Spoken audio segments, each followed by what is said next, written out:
It is the press. If you just joined us, and I have one guest in the house, just like it happened the last time, we are also expecting our second guest. I do hope he makes it. Now, before the break, I did tell you that we're taking a look at a very important allegation made by the former governor of Kaduna State. Now, El-Rufai is being under a serious attack, not just by the governor of Kaduna State, the present governor of Kaduna State, but also by Nuhu Ribadu, the national security advisor, who has debunked claims made by the former governor, saying that the federal government was paying ransoms and giving incentives to bandits and criminals in the country. The former governor, during his appearance on Channels Television Sunday Politics, accused government of providing a soft landing for bandits terrorizing different parts of the country. He alleged that the government was empowering bandits by paying them a monthly allowance, sending food to them in the name of non-kinetic, describing it as a kiss the bandits policy. Now, this is our focus on the show this morning, and I have my guest, one of both that I invited this morning. She has become a friend to the house, and she is right here. UCHENNA OBIDIKE. She is a legal practitioner and social affairs analyst. It's so nice to have you, Uche, on the show this morning. Thank you, Anne. It's always a pleasure. Yes, thank you. You're looking so beautiful. Once too. Again, we're twinning. Yes, I don't know what's happening. You know, I actually wanted to call you to ask what you're going to wear today, because I've noticed that we just keep on twinning on the show. Yes. We wear similar colors, and it's not like it's planned. Very coincidental. Okay, so there's a lot happening in Nigeria, a lot in the polity. Before we delve in, this is one question I've not asked my guests in a long while. We have the ECPA story. We have a lot. Obi's return to run in 2027. Nigeria, Colombia, target aviation trade deals. Tinubu reaffirms oath to serve fairly. Ex-AIG RSF flown back from Morocco in a coma. Of course, we lost him over the weekend. So there's a lot, you know, one can talk about. But I just want to ask, before we delve into our core focus this morning, your state of mind on the state of the nation, Nigeria, today.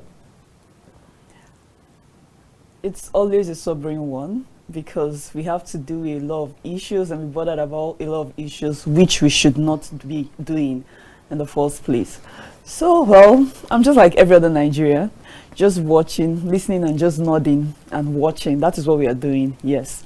But we all have to deal with it in our own way. We cannot fight our government. We've tried by all means to make sure or ensure that things work out in Nigeria. But we have to just keep moving. So that is it, yes. Okay, all right. So let us now go to our topic. Our topic this morning says, El-Rufai alleged N1Bn Bandit deal, smoke without fire.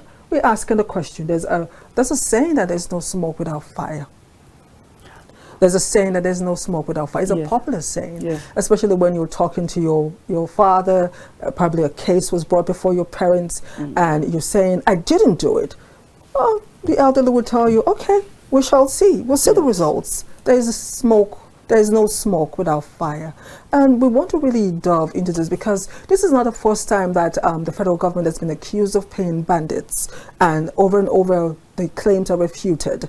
Now, El-Rufai once again has come out to allege that the National Security Office is actually dealing with bandits on a very compromising level, paying $1 billion is a lot of money, providing food, putting them on salaries, or how did he say it, if I can get it, monthly allowance to bandits, just to ensure that there is peace in the nation.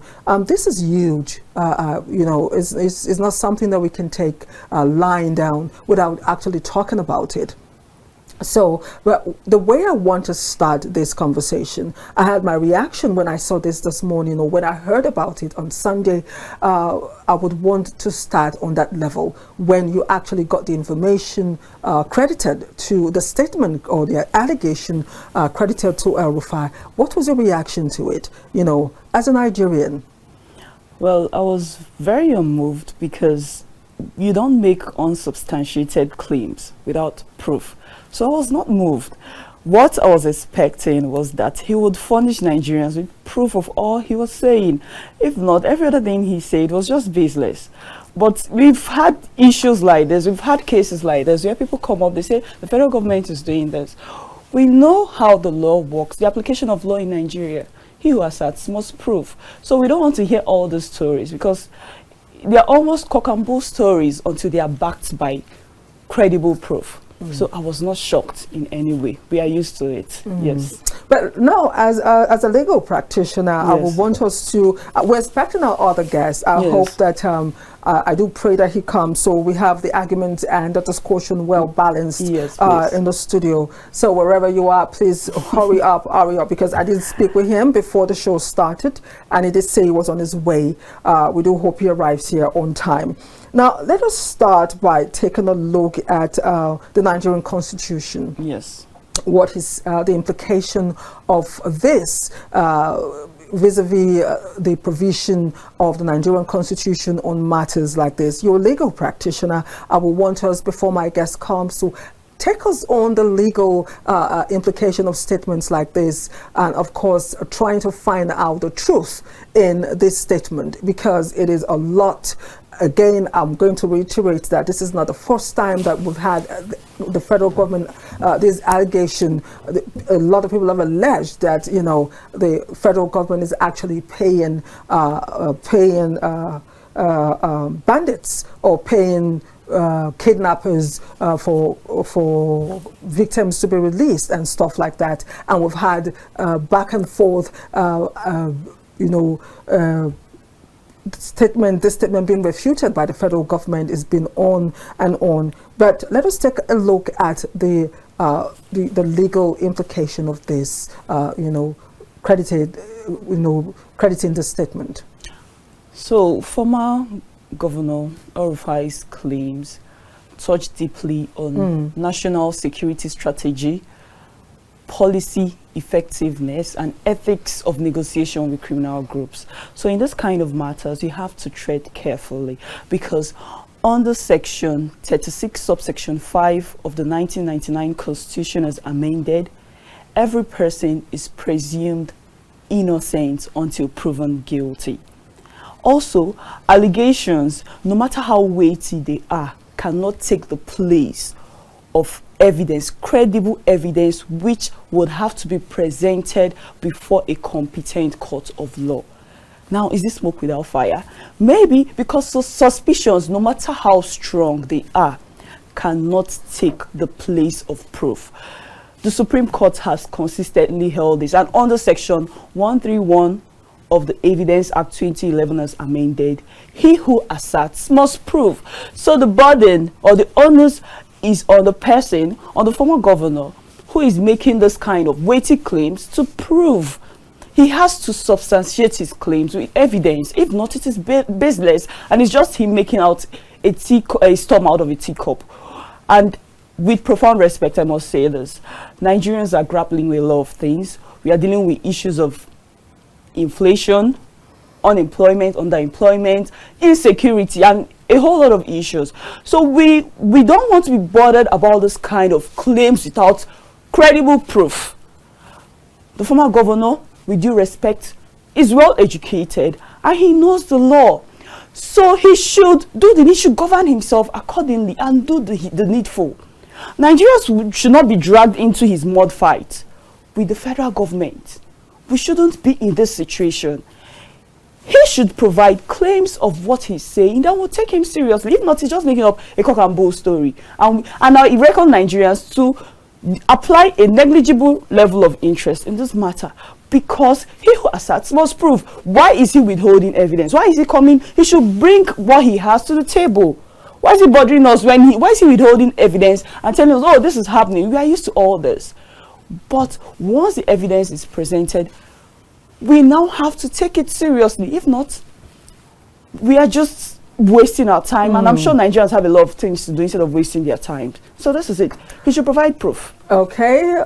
My guest has said the former governor of Kaduna State, El-Rufai, should provide proof beyond words to let us understand where he's getting his figures or getting the statement from. And I think I totally agree with her.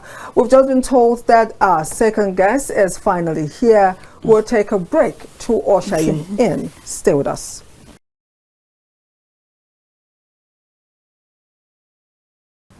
Yes, welcome back. Thanks for your patience. I'm glad to let you know that my other guest is here and is also a non-face. He is HABIB GAJO, a former presidential aspirant as well as a social affairs analyst. Mr. HABIB, it's so nice to have you on the press this morning. It's been a while.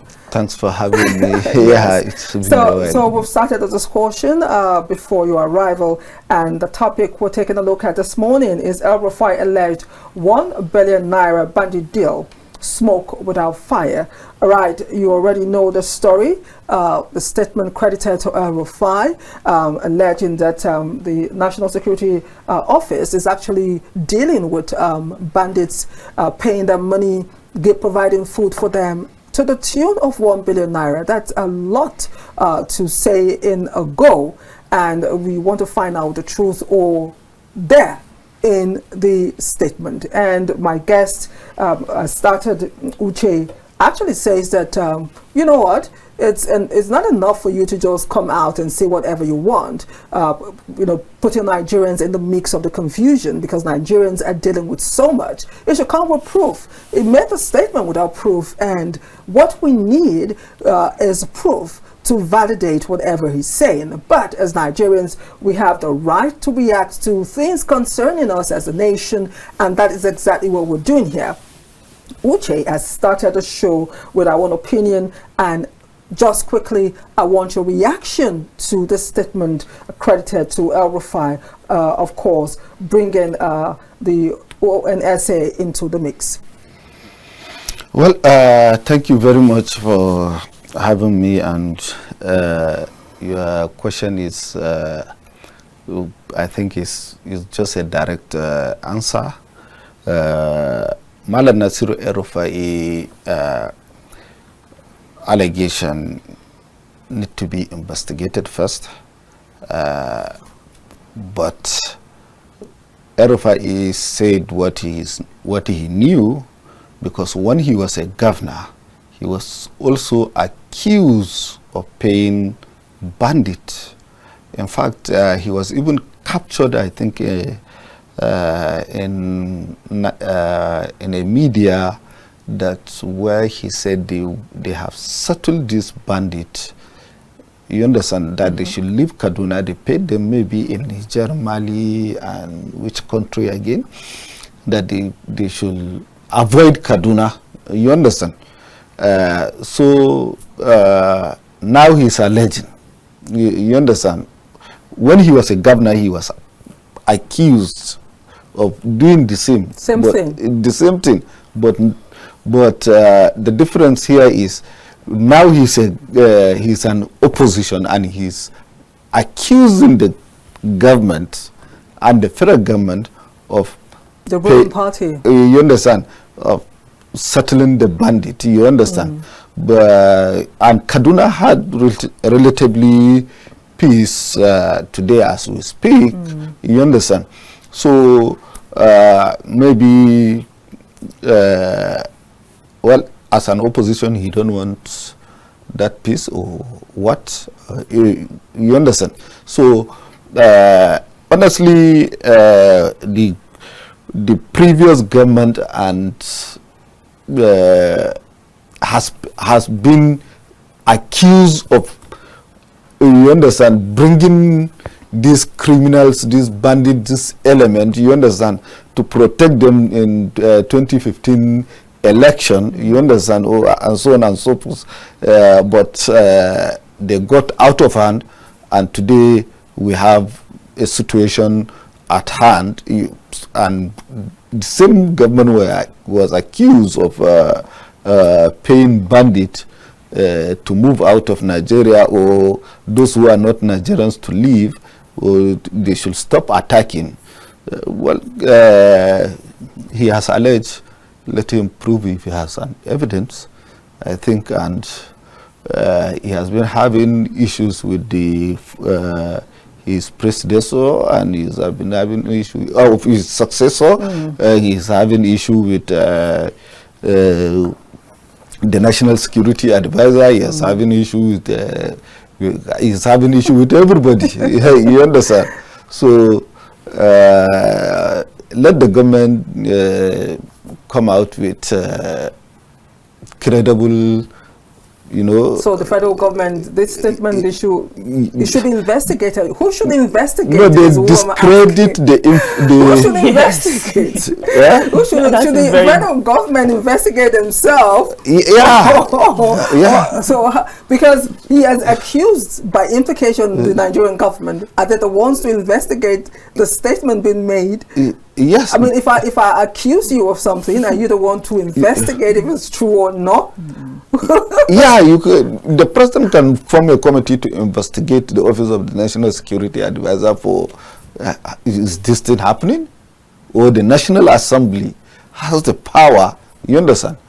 To question the National Security Advisor. Is this true? What is happening? You understand?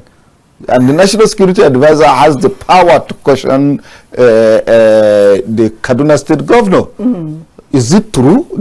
Is this what is happening? If this is not, how they will now invite Malam Nasiru El-Rufai. Okay, where is your evidence? Proof. If you don't have any evidence, you go to court. Eventually get to that point. Definitely. You understand? That's how it is. Okay. Where you can't say you can't investigate insecurity, or is because government is involved. You know, there is state organized crimes.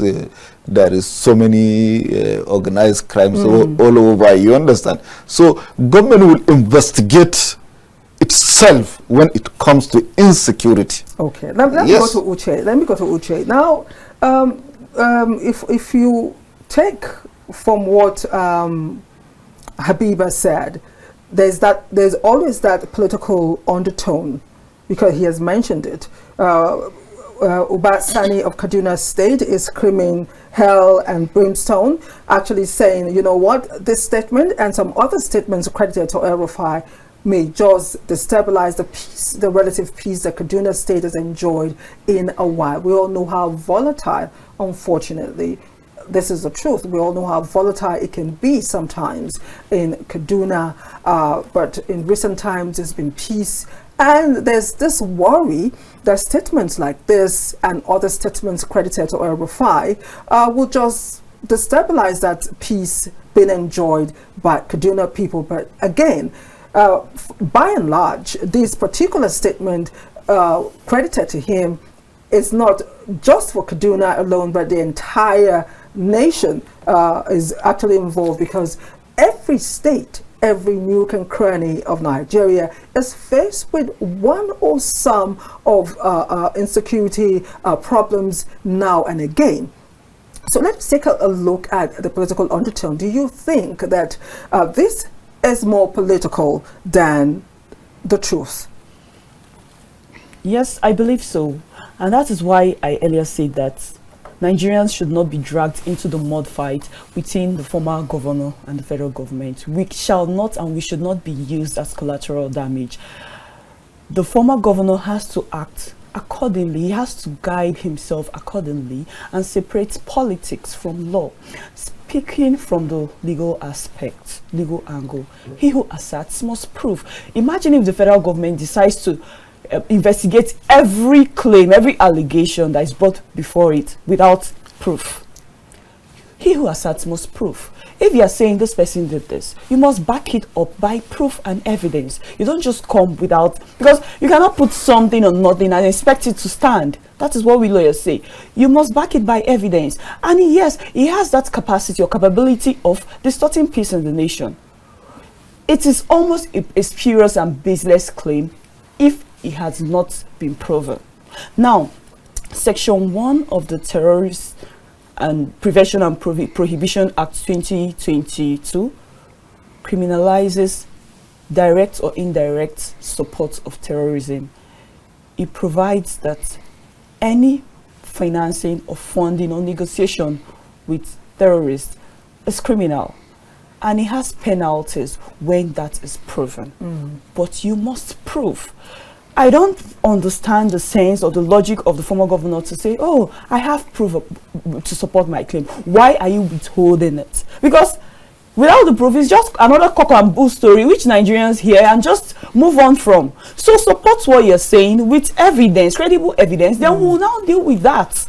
We can now act on that. But we don't want to be bothered about his fight with the federal government, this person alleging this and that. Separate politics from law. He's well educated. He knows what to do. He knows how to do the needful. So if he's saying the federal government, we are not saying our federal government is a saint. We know our federal government. We know the country we are from. But does he expect the federal government to expend so much public funds in the investigation of his unsupported claims?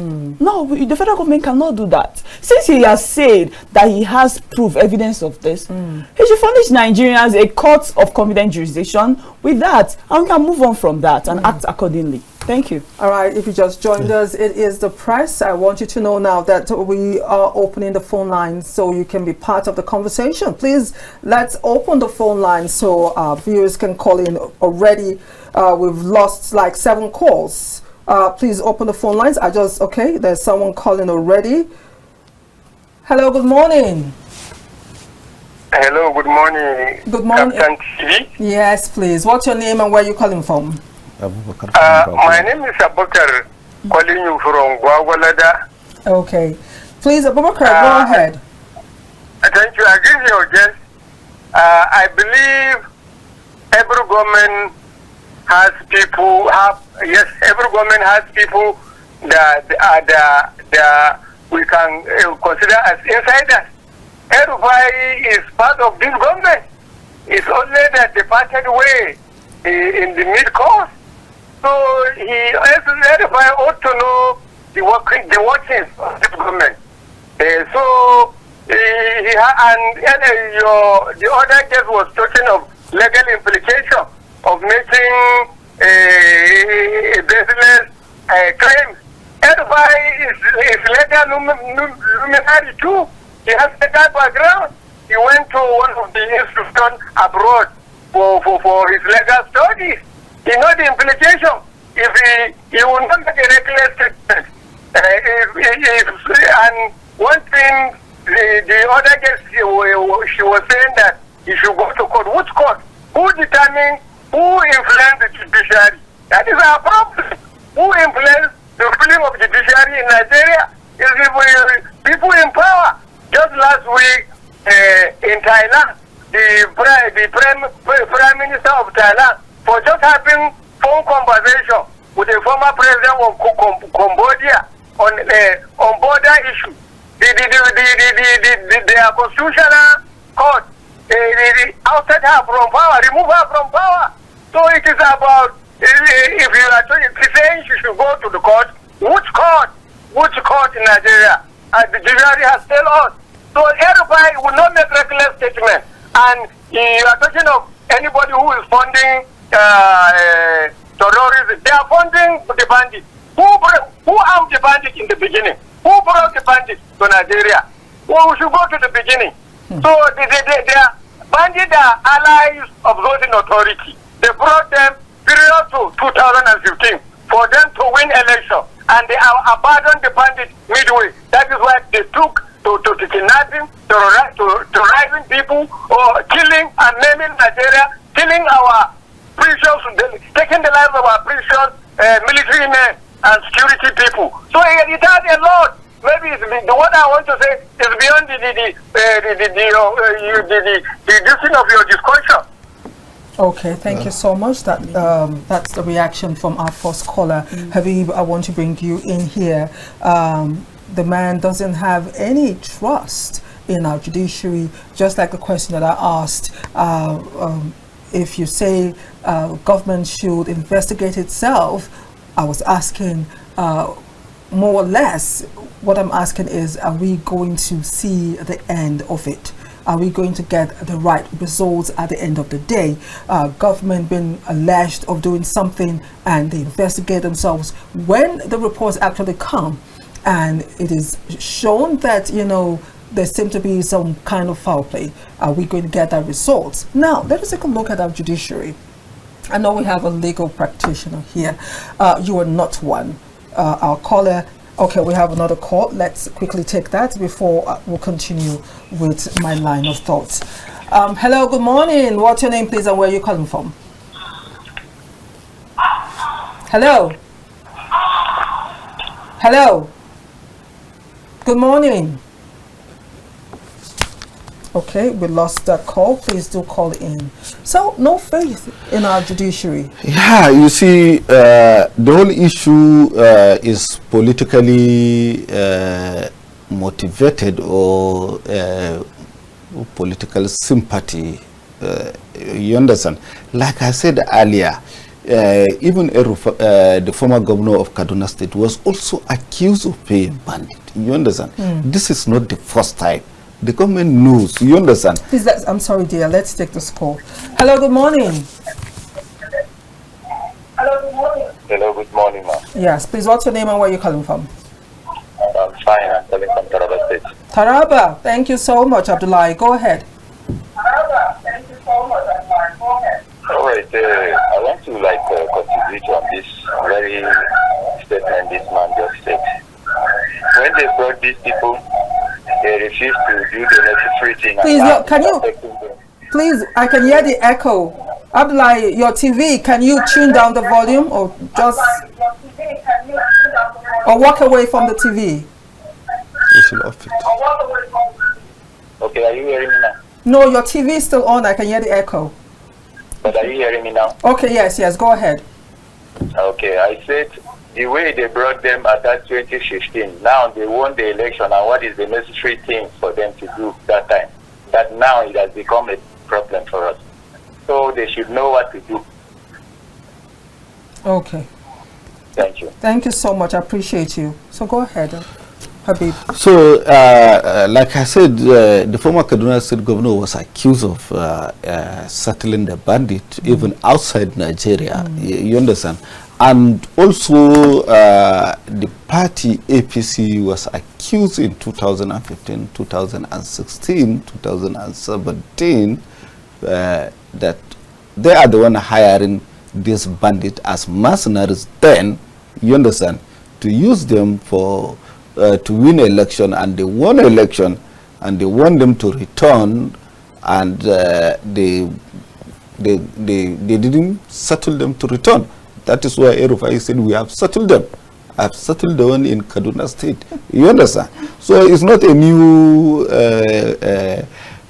issue. You understand? We are aware there is compromises by different tiers of government when it comes to this criminality. There is compromises. There is a lot of allegation against the government, against the party, against even the security agencies for not handling the matter or handling the situation in a way that they will end this crisis, or they will end this banditry, they will end this kidnapping, they will end this terrorism in the nation. You understand? So so many people, if you ask them in Nigeria, they will tell you that these people, government don't want to end them, or the security agencies don't want to end them. You understand? And you now have politicians coming out and accusing each other. I will remember vividly the late former Minister of Women Affairs, you understand, who accused Malam Nasir El-Rufai directly, you understand, of paying bandits. No, for hiring bandits. You understand? So when they have issue, then when she said her loyalty is with the former Vice President Atiku Abubakar, while she is in the cabinet of Muhammadu Buhari, and El-Rufai fired a shot that Buhari should sack her, and she said, keep quiet. When you understand, so it's just like I said, there is a lot of politics inside. Okay, Hamza is calling from Mina. Let's take Hamza's call. Just hold on, please. Hamza, good morning. Hello, good morning. I am Hamza Adamu from Mina. Oh, thank you, Hamza. Please go ahead with your own contribution. Please, let me start by appreciating Captain TV. Thank you so much. We receive you at this end very clear, very clear. Thank you. Without any mechanical noise, no cementism, and we appreciate your program. Thank you so much. And let me equally appreciate your two guests over there. Thank you. Thank you. One is a partisan politician to the core, and the other one is a politician. I'm sure she's not partisan. She's not even into politics. She's a legal practitioner, she's a lawyer. I appreciate your submission. Thank you. So, but what's your own take? Is, yes. Please, there is no amount of state resources that cannot be used to investigate this issue. Okay. So I suggest it should be investigated and let Nigerians know the truth of this. The magnitude of this pronouncement is so heavy. Let it please be investigated. Thank you. Thank you, Hamza. Thank you so much. At this point, let me just go a little bit to Uche. Yes, let me wait. Let me just shift a little bit to Uche, because let's give a balance for this discussion. I did throw a question about the judiciary to you, and you quietly and stylishly jumped through over it. So let me go back to the legal practitioner. We have a caller who says there is no trust. There is no trust. Even if you investigate the matter, we're saying let the federal government investigate the matter, and the guy is saying, and we've had all the callers that have called in have said, you know, even you, Habiba, said this whole problem, this hydra-headed monster called terrorism, insecurity, started with the politicians. And when they have issues, they pick the right time to throw arrows at each other at the detriment of Nigerians, like you also have said. They bring us into the mix of confusion and trying to assert themselves. Now, the judiciary, Nigerians don't have any trust whatsoever. Uche, what do you have to say? I don't blame Nigerians for losing trust in the federal government. We've been through a lot, and this has formed our opinion about the federal government. But I must take serious exceptions to what that caller said. That is another case of an assertion without proof. By saying that the government influences the judiciary, you must prove that. If not, it is a baseless claim. Yes, please. So, you know, the advantageous thing about channeling this to the proper authorities by providing credible proof to support his claim is that an independent, although I know this, our caller has alleged that the judiciary is not independent, an independent body goes through this, investigates it. Uche, who is going to court in this matter? Well, if he's alleged, well, we have the Terrorism Prevention and Prohibition Act, which prevents direct or indirect support with terrorists. So if he has claims or proof to support his claims, the Nigerian police force can investigate that. When he can bring up his proof before a court of law to investigate it, and it can be done through the Nigerian police force. Yes. You see, you are jumping the gun. You understand? Okay, please guide me on. I don't think I'm jumping the gun. Yes. You are jumping the gun because the politicians are not ready to investigate this thing. You understand? So they can't go to court. Which type of allegation that been alleged against the federal government that they went to court? None. No, when it comes to insecurity, they don't go to court. They don't charge anybody to court. You understand? They don't investigate. And El-Rufai came up with figure. So figure must be backed by a fact. So they don't want to investigate. They don't know whether it's true or not true. You understand? Or it does really happen. We don't know. You understand? So these are the things they need, where the federal government need to be doing to start investigating all these allegations against you understand.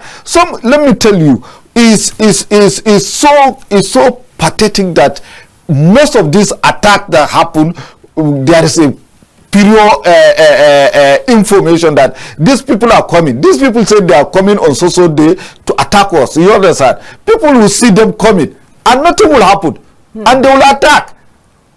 And 3 days later, a governor will come out and say, start sympathizing with people. Look at what happened day before yesterday in Zamfara State. You understand? They had the information, they gave the information to the security agencies, the security agencies coordinated themselves, kill the terrorists, arrest the one that they would arrest, and they rescued the kidnapped people, almost 30, how many of them? 30 something of them. You understand? That's how it happened. That's how it went. But when you say a terrorism allegation should go to court, should be investigated. Yes, I stand by that. I quite agree with you. Yes. But the politicians are not ready to do that. Let's take a call. And they are not the ones investigating. The politicians are not the ones investigating. A criminal court can please take a criminal court can do that. Yes, can order the police to investigate. Okay. Yes. Hello, good morning. Hello, good morning. What's your name, please? Okay. Okay, Abubakar. Yes. It is in the media today. The speedy. Go ahead. Listen. We're still on. Did we lose that call? No, okay. it's we couldn't. I think it's network. He will call back. I know Abubakar very well. He will call back. Then also give a chance to others to call in the course of, okay, we have, maybe it's Abubakar, I don't know. Hello. Good morning. Good morning. What's your name and where are you calling from? This is from Lagos. Who? Hello. Can you hear me? Oh no, network. No. We really want our guests from the other side to talk this morning. Can you hear us? Just shift the. Okay, we lost that call. Please keep the calls coming in. I think there's another call coming in. Okay, so please, Uche, you wanted to react to what he was saying. Yes. Please go. Okay, let's take the call. I think we have the call now. Hello, good morning. Hello, good morning. What's your name, please, and where are you calling from? This is David from Lagos. Okay, David, go ahead. Actually, I was just laughing because when my daddy was talking about police in Nigeria, I wonder if it's the same police we know, or there's another police somewhere else in this country who does something different. Is it the same police that they are robbing on the Third Mainland Bridge and they went and passed somewhere, they were taking their shots and Faraka, while they are robbing citizens are talking about? Or is it those ones that will deliberately lead criminals to go country and harass innocent citizens? Is it the same police people that the NSAS, we just concluded NSAS, even at that, we are seeing them as suspects you're talking about? See, let me just break something down, sir. The truth is that in this country, we have the likes of Chuba Okadibu, who were once claimed as saviors, but ended up becoming a criminal in this country. We have the likes of Alame Seya, who were seen as heroes, but became criminals in the end. We have the likes of Tafa Balogun, who received multiple awards, and yet ended up becoming criminals in this country. Like that, it is Rocha you want to talk about. The truth is that El-Rufai understand what is happening. And like somebody was saying, he wouldn't want to say some things on air or tell the partner because he knew that for everything he says, they are going to hold it against him. But they know the truth. They will just want us to be talking. They understand that the problem of Nigeria is actually from them. For them, they are just playing a game of chess. When I see, because, okay, do you remember Magu? The one-time savior in the EFCC? Yes. Do you remember how it finished? The truth is that until we learn to face the truth, and until we learn to be patriotic as Nigerians, this might just continue this way. Thank you. Thank you, David. Thank you so much, David, for adding your take to the discussion. Yeah, what David and Abubakar are trying to say is that you see, Uche, there is so many water that pass through under the bridge. Yes. You understand? Let me give you some historical fact. Muhammad Yusuf, the founder and the leader of Boko Haram, was arrested multiple times, and police will arrest him, they will charge him to court, and the court in Abuja will set him free. They will bail him. You understand? The last one, they said, no, we are not going to take him to court. The police took the law into their hands and ended him, because if you come to court, they will bail him. You understand? He has connections. He has so many people. He has international support and so on. He has support inside the government, outside the government. You get it? So there is all these type of issues are, like he said, it's not something that will be talking on the national television. You understand? Yes. All over the world is seen us, and it will. I know. You understand? But national security issues are kept aside. I do not like the way El-Rufai blew it hot like this. You understand? But honestly, the government need to sit up to fight this criminality, and settling with bandit or negotiating with bandit did not start today. Okay, let's take this call. Let's take this last call as we begin to round up on the show this morning. What's your name and where you calling from?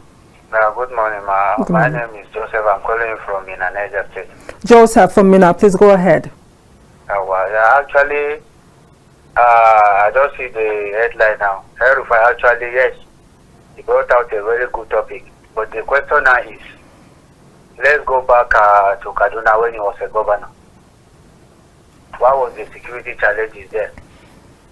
I think if you follow the record, you discover that it was during El-Rufai that the issue of insecurity was very serious and severe at Kaduna. So what did he do? If he's saying that the government now knows all those things and they spend this money, during his time, what did he do? He did the same thing. He did the same thing. We have said it here. Maybe you are just joining us. Okay, that's the question. What did you do? We don't have time. Uche, I'm giving you just 1 minute to round up before I get back to Habib. So the question is it smoke without fire? You've given your take. Our callers have given your take. And the last caller just asked a very, very pertinent question. What did he do? As we round up, Uche, I want you. He did the same thing. I want you to round up on your term on this topic. What he's saying, there may be truth in what he's saying, but without credible evidence backing it up, it is just unsubstantiated, and this is just him making a storm out of a teacup. Some people may say this is cock and bull story. So while there may be some truth in what he's saying, we expect him to do the needful according to the law, the Nigerian legal system. If not, this is just another story which Nigerians will hear without it being resolved. So that is it. So beyond him giving us proof as a Nigerian, you've said some things that Nigerians are caught up in all of this, and Nigerians should be let out of their political brouhaha. But I just want to ask you, if you have an opportunity to talk to El-Rufai now, I know he's watching because this show is shown all over Nigeria, even outside of Nigeria. We have people who watch the show. If you have a message for El-Rufai this morning, what will you tell him? He called once before, yeah. Yes. What will you tell him? Nigerians are also very desirous to see that these security challenges are tackled. So if the former governor can help us with all those proof against the federal government, we know that our federal government is not a saint, we know how they are, but we need to also be sure that we are not being fooled by the federal government, who has strongly denied these claims. So if he has any way of letting us actually know that the federal government actually did this, then it would be very happy, would be very transparent with it. We need that transparency. Thank you. Okay. Well, quickly, the federal government, Uche, let me remind you, the federal government did not ask an evidence, they just tackled his statement. You understand? But he needs to provide evidence. They discredit his statement. You understand? And his claim. Yes. You understand? They did not say, El-Rufai, bring evidence. Or if you didn't bring evidence, we are going to charge you. They don't need to do that. No, I'm People who are must prove. We're rounding up, so you have your 1 minute. So in this issue, me, I will add, as a patriotic Nigerian, you understand, I will advise the federal government, when you are fighting insurgency and insecurity, deviate or leave politics apart. Thank you. You understand? Leave politics apart. Don't allow political actors to be determining our security situations. You understand? That compromises the national security. Fight the security head on. Go to this terrorist bandit, hit them hard. You understand? No time. I want to advise the state government, take charge of your state. No military officer anywhere in Nigeria that can protect your state. Okay. You are the one that will protect your state because you are in charge. The military officers are not in charge. The president is not in charge in your state. I think we don't have time anymore. You understand? So calling for president to send military to do this, to call for the military to come and attack, it's not like that. It's just a community. Some of attack are communal crisis. Some of them are religious. HABIB, no time. So they should take charge of their state, more especially the 19,000 government. We want to thank you for watching the show this morning. If I let HABIB go on and on, we won't leave yet this morning. Our topic: El-Rufai alleged $1 billion bandit deal. Smoke without fire is a big question. You as Nigerians, you have your mind to decide, and of course, we're asking answers to the questions being asked. We're asking for answers from beginning to end. My name is ANIRE BINITIE. Thanks for watching. We appreciate those of you who called on the show.